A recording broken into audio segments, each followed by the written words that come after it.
I think the audience present realized what you did, but maybe you can explain it again in a few words.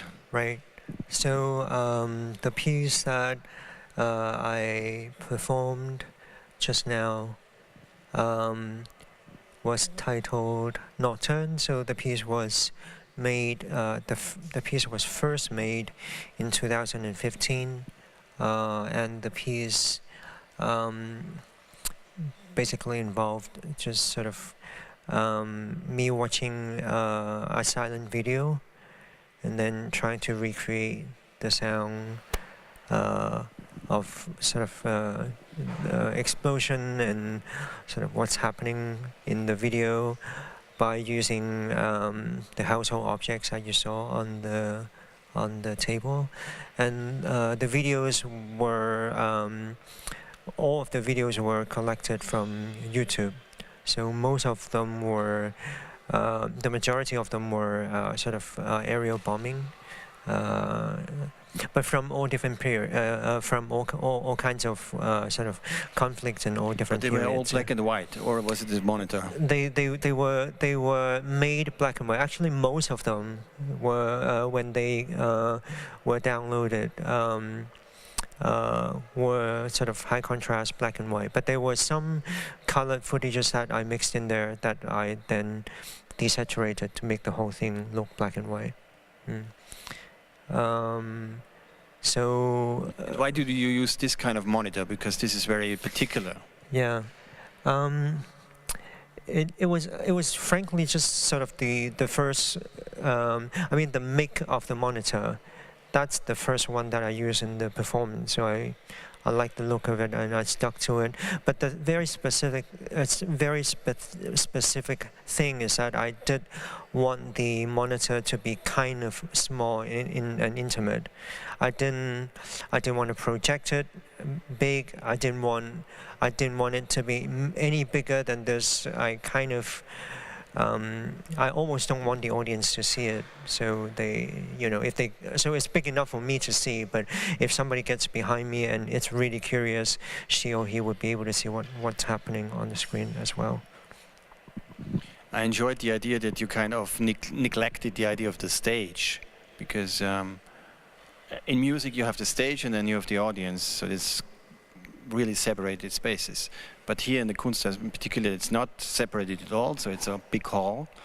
And to really understand and get into the idea of the relation of the image and the sound, you have to go back and go into your area or be more intimate than you like to be. So I like the idea of getting you too close to you as a person. This is actually something that I think about a lot. The audience might or might not know that although I work in this sort of context and I make things that are for sort of gallery or museum type spaces, I actually was originally trained as a music composer. So I was so when I first started working in contemporary art type space, I was very aware of the different ways by which these spaces are different to, say, a concert hall. And I'm not talking about just the acoustic condition and the, and even how the audience walk around, those basic things. But I'm talking about like how a relationship to listening is established in a space like this. So let me maybe give an example. Like when you buy a ticket to go to a concert hall, it's not simply a matter of just purchasing a ticket and going to an event.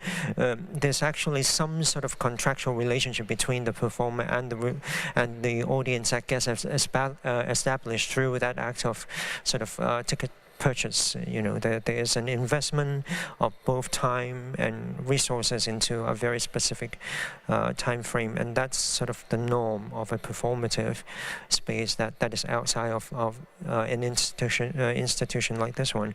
And it's also a very hermetic space, a concert hall. Right, absolutely. And whereas the relationship to listening in a space like this one or in a gallery is actually much more like a salon.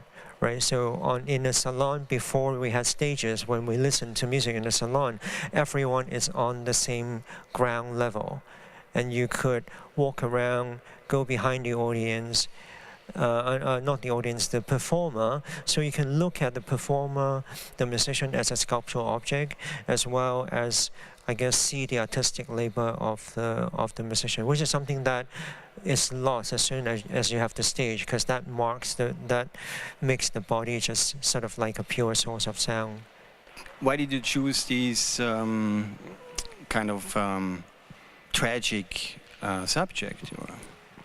Well, I mean, for me personally, I think I would like to clarify that I'm not choosing the subject matter of, or not just choosing the subject matter of these conflicts, and by doing so, just sort of saying how bad they are. Actually, that's almost something that we could already agree on. We don't have to sort of like think about that.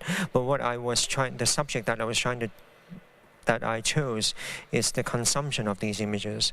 So again, these are all second-hand and even third-hand images, right? So a lot of the cable news footages, for example, they were from CNN or Al Jazeera, and then they were uploaded onto YouTube by somebody, which then I downloaded. So there's this cycle of consumption that distance these images and make them let's make them strange again on the one hand, but they also and this I also find troubling, right? That also makes it possible for us to sort of go to YouTube and just sort of listen to them and look at them as though they are sort of these images of no consequences. So, as a matter of fact, there's no origin. There's no first, no beginning, right? There's always mediated things. The pain that these images represent, of course, there is an origin and there is an ownership. But the consumption of these images, I think, is shared by all of us. We are all in this together. We all get. I think the majority of us don't experience this situation in the first person. The majority of us experience this situation as images and sound that are streamed to us, that's been processed, that's been mediated. And that is the reality that we are in, however troubling that is. And so I think that is the subject matter that I'm trying to think about and to process. And that is also why, for example, in the performance, I thought it would be dare I say, wrong to project the image out. It would need to be sort of a very intimate thing, which then the audience discover through this sort of very, this roundabout process. Is there any composer you relate to, or reference to, or what are your inspirations or ideas coming from? I listen to all kinds of music. I listen very widely, but because of my earlier. You studied composition in Princeton. I studied composition, so I also like all of the sort of like the contemporary music, composers. I actually really like Lackaman. Is one of my favorite composers. But in terms of influence, I'm actually more influenced by composers who are my peers, my age. So I really like Missy Missoli and her music. She has a wonderful band called Victoire, really wonderful. I really like almost all of the artists from the New Amsterdam record label, and they are these sort of like you can call them like neo-minimalist, sort of neoclassical, basically like very structured but very tuneful. I really like that sort of music. David Little, and another American composer about my age, he does a lot of sort of chamber opera. So these are all people who I'm really into. And what do you think about this architecture here? Peter Zumthor, he decided to be an architect, but he reflected for some time in his youth, when he was like in the age of 18, 19, to become a musician. And he's very sensitive towards music, although there's this very strong and long ongoing and echo effect in the space. But he's very sensitive to sound. And somehow I think that he treats the light coming in here, this diffusion of the light, because you don't see any source of light, you just see it coming in. He treats light like sound. How was it for you to cope with this particular situation? Right. You know, it's funny because last night I had been here before to do a site visit, but last night when I was tuning the sound and rehearsing, it really took some getting used to the sort of the echoing effect of the space. I really enjoyed performing here today, and I like the fact that usually in other spaces where I had performed this before, because there isn't so much echo, paradoxically, the audience tends to be, because they cannot really hear themselves so well, maybe, so they tend to be, let's say, more active. Whereas in here, I find that even though my headphone is really loud, and I actually, the sound from my headphone is masking most of the sound that are coming through, which is the intent, but I can still hear that I had a very attentive audience here. And I also really like the fact that something that is unique here today, which is that when people are tuning to the radio station, because of the echo, the other radio stations fills the space and then actually gets feed back into my live track. Yeah, I really enjoy those moments. So it's quite unique here in that way. Yeah. Mm-hmm. And visually, obviously, it turned the building into a punk situation. Yeah, and the concrete walls, they of course bounce sounds in sort of in all kinds of ways. And I'm recalling the conversation that we had about Susan Phillips' work here. I can already imagine, now that I've experienced, I mean, I had the imagination that it would be very effective, but having performed here, her voice and pieces that has voices in general would be very effective in a space like this. Yeah. And how do you call yourself? What was that? In conventional sense, I would say this was percussion. You mean in general or today? Today I was, I guess I was a performer. Usually, in very general terms, I usually, if somebody asks and it's required of me, I like to say either sort of multimedia artist or multidisciplinary artist, because it means nothing. So then it's sort of, which is great because it's open. Yeah. But there is some sort of kind of tradition also in music that came into my mind. It might be kind of weird, but I was thinking of Bach. Yeah, because there is this sort, because you use the visual or use the image, like he would use a basso continuo, and there is some sort of structure, and then he starts to improvise on this structure. But you use the bass drum basically as a basso continuo, and then everything else was also improvised. Can you agree with that, or is this too far away? I can agree with that. Yeah, I mean, I've never thought about it in those terms, but whatever I was doing with the bass drum, that's sort of the thing that I can return to. Is like the comfort zone for me in the process. And I wouldn't disagree with the analogy. I think in general the things that I do, be it video or performances or even sort of making exhibition in a space, I tend to be pretty structured. So yeah.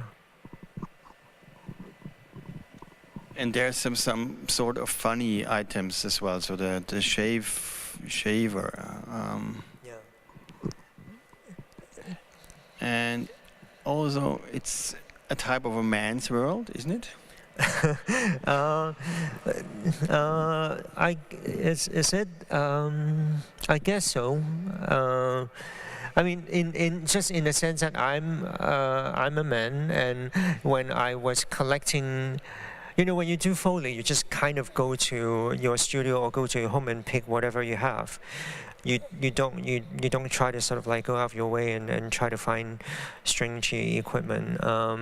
So I was just sort of picking what were in my immediate surrounding. I try to. I mean, I only have two shavers. Electric shavers, one for my hair and one for what very little beard I have. So and this one just sounded better. So these are all things that I mean I had to, because of the tour, I had to buy some new sort of like the wind chime that was new, but they were in the initial making of the piece. They were all just pieces. Bits and bobs from the studio.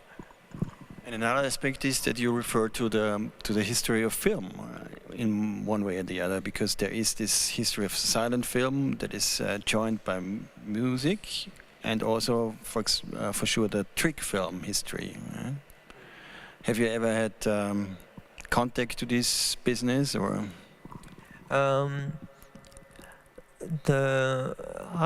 I guess actually what I was the history that I was approaching this piece from, there is certainly with Foley there's the relationship with cinema, but there's actually an earlier incident that I was referring to. So when I was making this piece, which was a part of a whole bunch of other pieces in a collection of works called Pastoral Music, I was actually looking into the history of artist involvement in actual military units.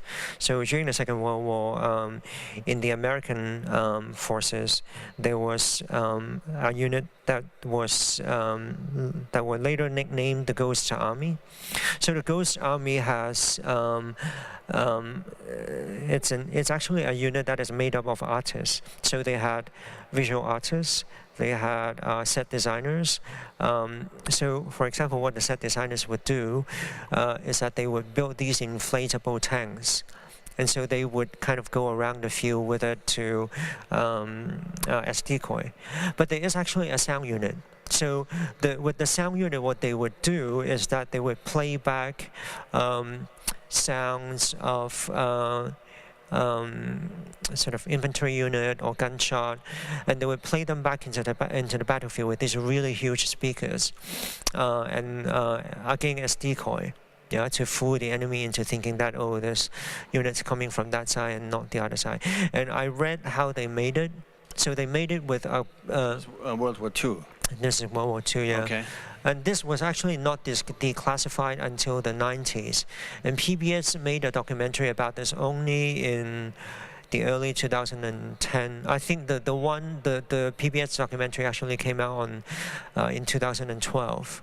But you can find a trailer of it on YouTube. Because the Swiss painter Paul Klee, who served for the German army in World War I, he painted also airplanes. Oh, is that right? Yeah. Huh. Yeah, so I was onto this unit, and I was especially drawn to what the sound unit would do. But the long story short, basically to make those sound pieces that they would play back into the battlefield, they use a combination of Foley and recordings, because back then recording technique wasn't very good. So there were some sound that actually would sound kind of, let's say, quote unquote, more realistic. And they had speakers, or would they submit it through radio as well? They of course then there's with radio there's something else. They would broadcast fake signals, like fake commands over the radio, and then they had actually theater actors as well. So they would have actors go into pubs in the villages, and they would spread false information. So these are all sort of people from this ghost army unit. They were all sort of creative people. So again, this piece was made in 2015. There was a lot happening in Hong Kong, so it was around that time I was thinking a lot about sort of historically artists' actual involvement in situations of conflict or extreme situations. But this was also not music. This was just sound transmitted. Yeah, it was sound effects. I'm thinking of this famous Kienholz piece, which is based in Cologne at the Museum Ludwig, where I can't remember her name, but there is this corpulent woman, and she sings a song, and she was very important for the American Army in World War II. Do you know it? She sings, and Kienholz used a trash can made out of metal as a portrait of her, and in this installation. And Portable War Memorial is the name of the piece. Portable War. And he did it in the Vietnam crisis, so must be 67, 68, something like that. And actually, the tube, or whatever it is, this portrait of the woman sings this song. But this is a song and not sound, not noise, not atmospheric sound. Yeah, I don't know that piece. You're always telling me these wonderful leads that sort of spin into new research. We had a conversation before, and we were talking about, forgot her name again, Hedy Lamarr. Yeah. Because Hedy Lamarr was an Austrian actress. She became Hollywood actress in the 30s and had to emigrate to the States. She was very famous at her time. She was called the most beautiful woman of the world. And everybody of you knows her because she was Delilah in Samson and Delilah. And she was also a historic figure because she was the first nude in film history. In a Czech film, she swims in a lake. And then she became famous as well, but not so famous because she was also an inventor. She invented the gearing units for torpedoes, for ships. Yeah, I started reading about this after you told me last time I came visit. Yeah. Is there anything you want to know?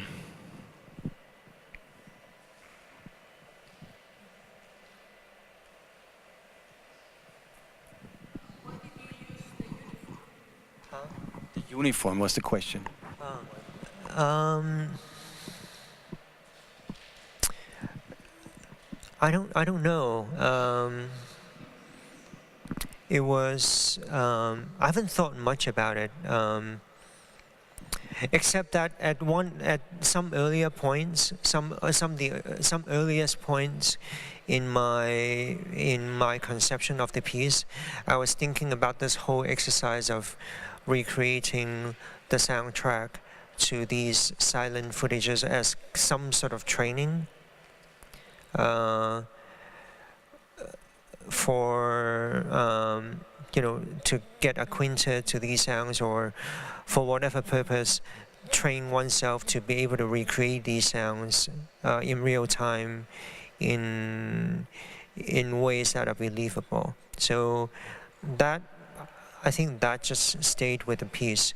Although I no longer, like now and immediately after it was made, I no longer think of the piece as some kind of sort of training unit for sound soldiers or something like this. But there was one point when that was the thinking. So I think maybe that was why the uniform stayed. Yeah. And there's this fact of endurance, which is very important. So, why so long? Why so exhausting? Good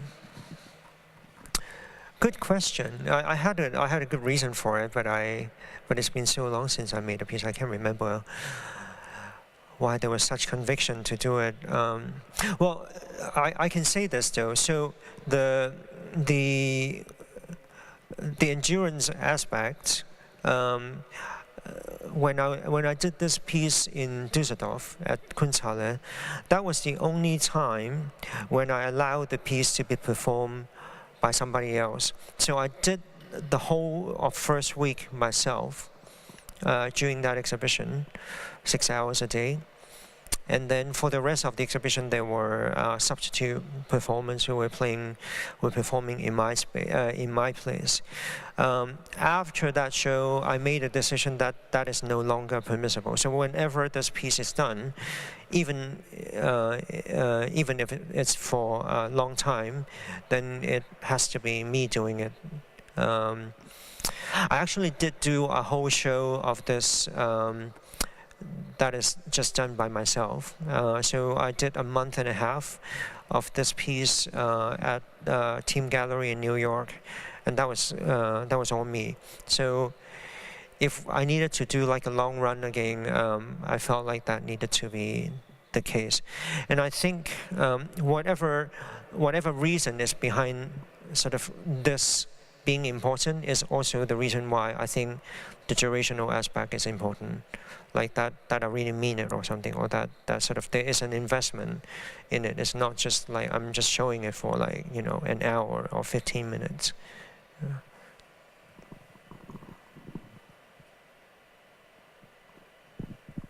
A conventional piece of music can be performed by another person. But I sometimes musical pieces are written for a specific person, a violinist or whatever, a trumpet player, right, or a singer. But this piece, I've decided that it just somehow doesn't seem right if I had somebody do it. Not only just because it's really hard. I mean, when I had this wonderful performer, Marco, do it for me in Düsseldorf. How do you train him? We have long conversations, and there's a whole process of interview, and there are some quote-unquote work criteria set out. One could only perform for so many hours, and then you absolutely need a break, and you absolutely need how many days of break for a week. So all of those is codified. But even with that, I felt like it. Even with that, I felt like it was something wrong to have somebody do this, rather other than myself. The same with Canon. I don't know if you saw Canon, which is another durational piece where I used the sound Canon, the LRAD, to perform bird calls. I've also made the same decision after that show, that it can only be done by me. Yeah, I can't really articulate why. I just felt like it's wrong, like that.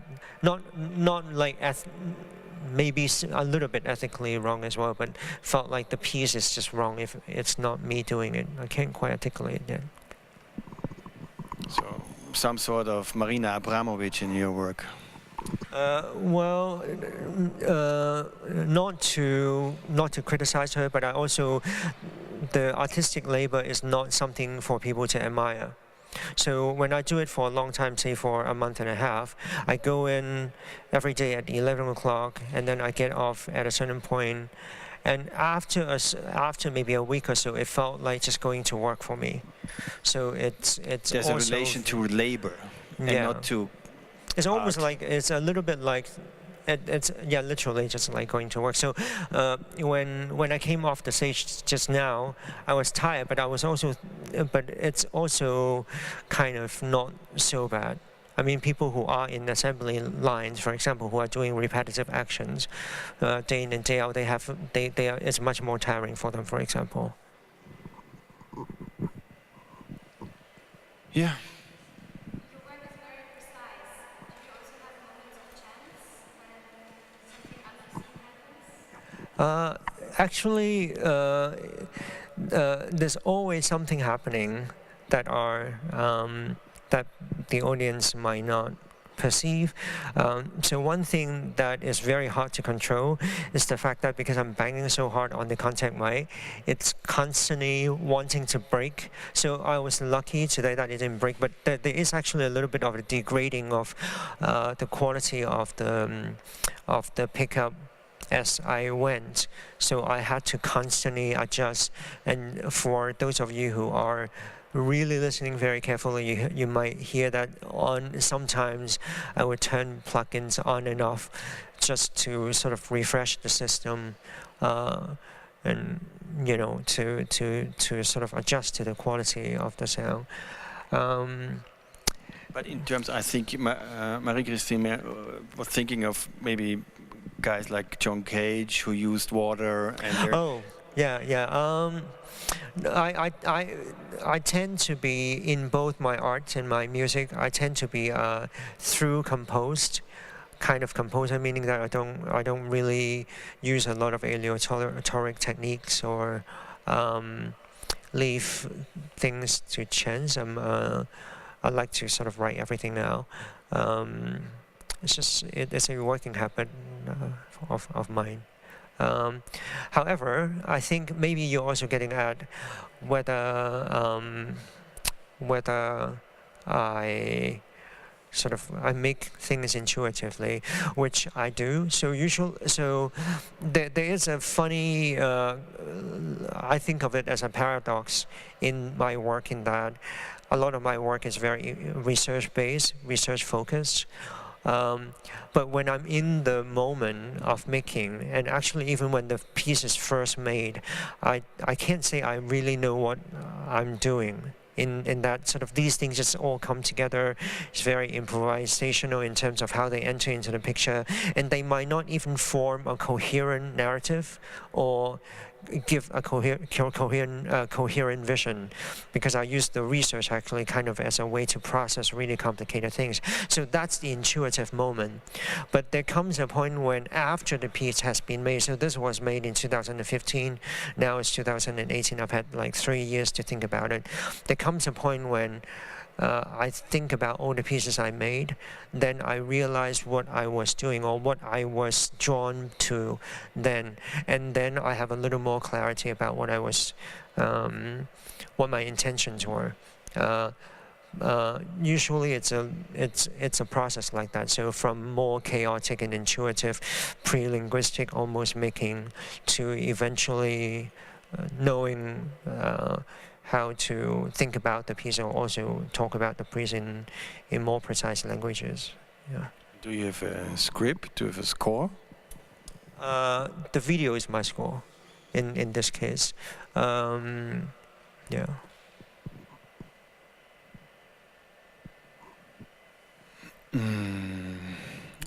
And maybe the last question, there is, because we were talking about the narrative, about the story, there is no story, because after 5 minutes you get it as a perceiver, as a spectator, as a listener, and you know it will stay the same up to 7-8 hours. In comparison, for example, that we have an opera here in Bregenz tonight as well. And in opera, it's weird. There is a story, there's a narrative, which is very important. The actors are very important, the singers are very important, the feelings and emotions are very important. Although you know the end, which is tragic at Carmen, right? You are still emotionally touched.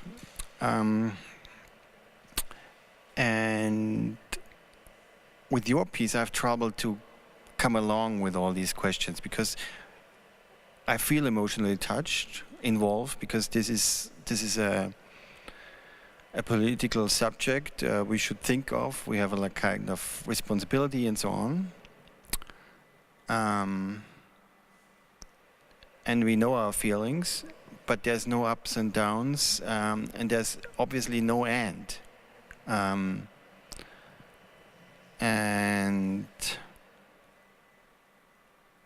I was thinking of a text phrase I just heard 3 or 4 days ago, and concert hall here in Bregenz. It was a phrase by Ingeborg Bachmann, and there was a singer singing the phrase, and this was in German, der Krieg wird nicht erklärt, wird fortgesetzt. So the war is not declared, it just continues. And this is the same feeling I had with your performance piece. Yeah, I could. Let me put it that way. I think like there is no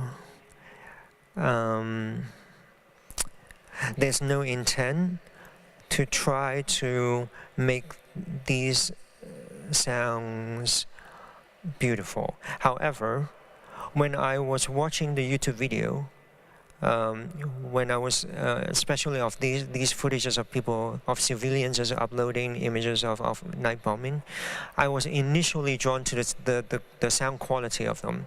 So there is a little bit, not a little bit, there is a romanticization that is happening of these images, which is the way, also the way sort of when they come to us, how we consume them. And that's why you use the title Nocturne, which is very kind of like a, right. one would think about Chopin or something. Yeah. So I left all of those traveling aspects in there. In fact, every time sort of I do this piece, I have to sort of like think, okay, like what you know, what is this sort of doing, and what does it mean that we are sort of putting it out there?